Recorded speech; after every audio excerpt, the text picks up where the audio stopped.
a high hill overlooking New London, Connecticut, stands the Coast Guard Academy, where carefully picked young men are trained to be officers in the Coast Guard. Trained for a career at sea, and well trained too. Besides their 4 years in classroom study, 3 classes of the Academy's cadets spend 3 entire summers in practical work aboard a seagoing Coast Guard cutter.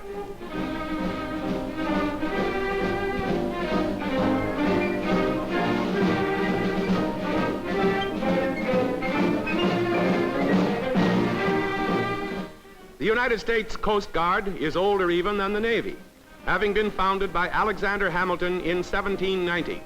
And what a wide range of duties these young men must prepare for.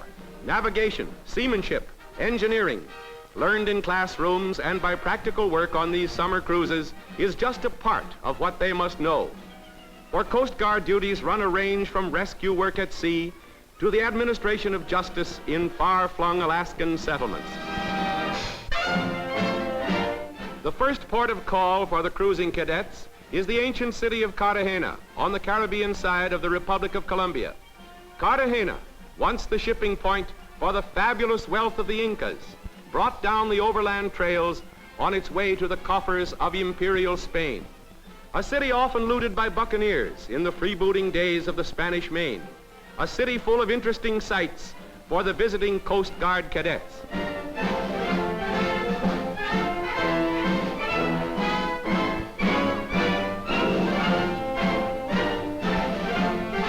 A busman's holiday for the young cadets. A visit of inspection aboard a Colombian warship. Colombia's small but efficient Navy stands ready to do its part in hemisphere defense.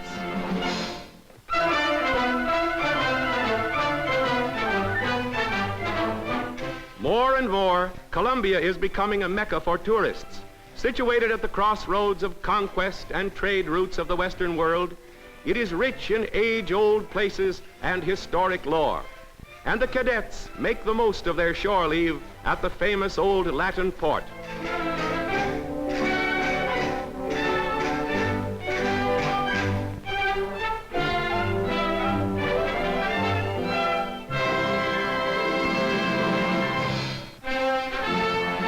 "300 miles west of Cartagena lies the Panama Canal, key to the defense of the entire American hemisphere, important now as never before. And the canal, with its locks and cuts, is guarded now more carefully than ever.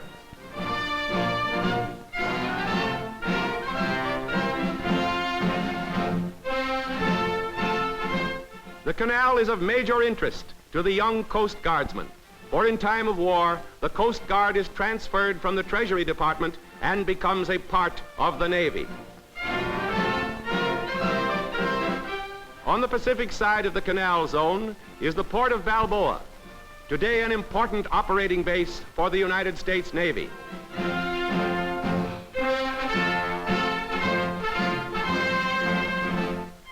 From the canal terminus at Balboa, the cruising Coast Guard cutter heads southward into the broad expanse of the Pacific.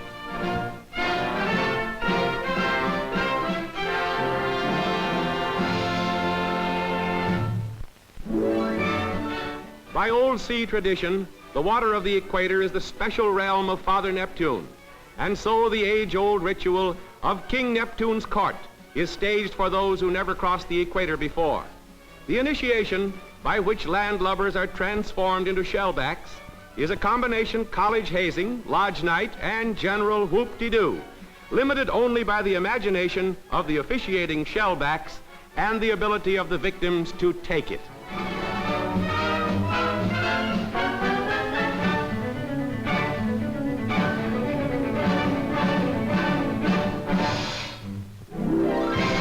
Lying directly on the equator is the Republic of Ecuador, and the next stop of the Coast Guard cruise is its principal port, Guayaquil.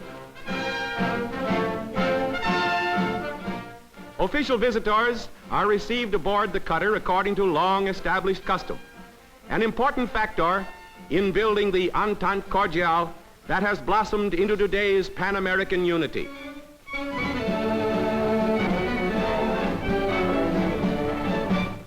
Again, the young cadets get the freedom of the city. learning the ways and places of a sister republic, absorbing knowledge that will make them better officers in the future.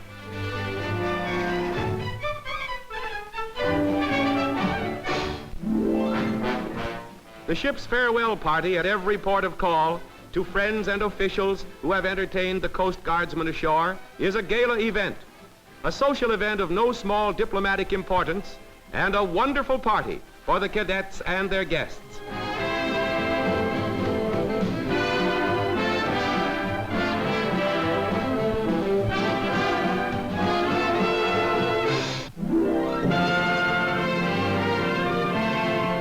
From Lima, the cadets get a trip into the Peruvian Andes, 10,000 feet above sea level.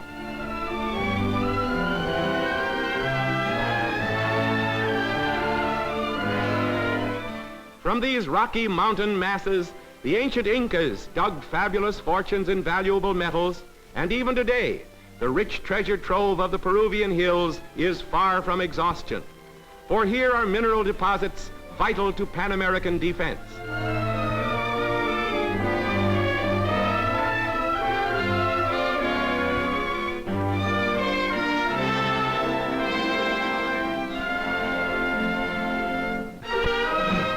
Chile is the next stop on our cruise, and first we put into the Republic's chief seaport, Valparaiso.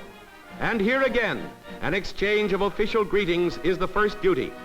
Chile, with nearly 3,000 miles of coastline, has an ever-growing navy, and her naval officers are respected the world over.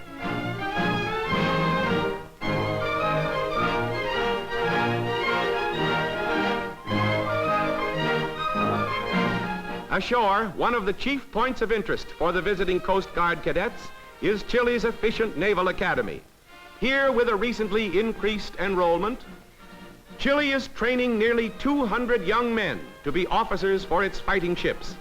Young men destined to play an important role in the future of the Americas. At Santiago, Chile's capital, the Coast Guard cadets are guests of honor at the nation's Army Review. It's the anniversary of Chile's most memorable victory, 19th century war with Bolivia and Peru. And her well-trained little army certainly is putting out today.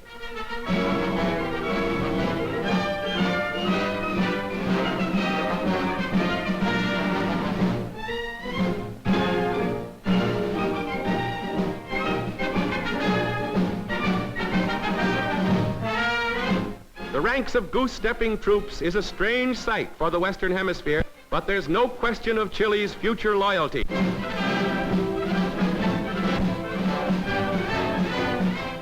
Headed for home with weeks of practice in seamanship, and when finally in United States waters again, comes training in gunnery. The Coast Guard is essentially a peacetime service, but it must be ready for war service too. Also, the maintenance of a neutrality patrol along the 40,000-mile coastline of the United States and its possessions requires officers and men ready to back up the laws of the nation with force if necessary, and to hit what they aim at. The end of the practice, the Coast Guard is always ready.